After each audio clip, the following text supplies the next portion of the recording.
এনে যোনটো ব্ৰেণ্ড দেখিছে এইটো মেংগো ব্ৰেণ্ড যোনটোত মই কাম কৰোঁ আৰু এই যে পিছপিনে যোনটো ব্ৰেণ্ড দেখিছে এইটো হৈছে চিনাল ব্ৰেণ্ড যোনটো ইণ্টাৰনেশ্যনেল ব্ৰেণ্ড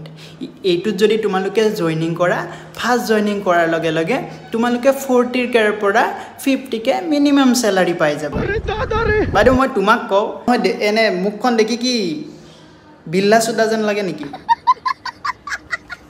হয় তোমালোকে মানে ছোৱালীবিলাকে গুৱাহাটীত আহাৰ লগে লগে কেনেকৈ ইণ্টাৰনেশ্যনেল ব্ৰেণ্ডত চান্স পাই যোৱা এতিয়া কিছুমানে ক'ব যে পঢ়া শুনা মেটাৰ কৰে মই মানিলোঁ পঢ়া শুনা মেটাৰ কৰে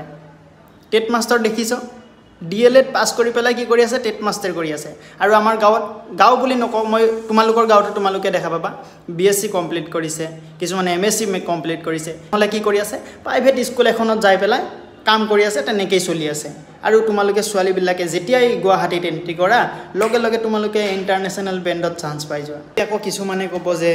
এক্সপিৰিয়েঞ্চ মেটাৰ কৰে গুৱাহাটী ইউনিভাৰ্চিটিত পঢ়ি পেলাই BSc কমপ্লিট কৰিলে আৰু DLED নে কিবা কৰিলে সেইবিলাক কৰি পেলাই ঘৰত বহি আছে যায় তাৰ কি এক্সপিৰিয়েঞ্চ একো নাই আৰু যোনজনী ছোৱালী হাই ছেকেণ্ডেৰীটো পাছ কৰিলে কৰি পেলাই গোবৰ পেলাই আছিলে পেলাই গুৱাহাটীত আহি গ'ল লগে লগে 50,000 টকীয়া স্যালাৰি পাই গ'ল কেনেকুৱা বেন খেটো যে লৰাক এন্ট্ৰি নকৰাই ছোৱালীক এন্ট্ৰি কৰে তো ধুতি খোল ৰা আৰু যদি মই কৈ দিওঁ যে বিজনেস কেনেকুৱা চলিছে আইফোন কেনেকৈ কিনিছে তেতিয়া ফাটি যায় হয় তেতিয়া ক'বা আমি বিজনেছত কাম নকৰোঁ আমি ইণ্টাৰনেশ্যনেল ব্ৰেণ্ডত চাকৰি কৰোঁ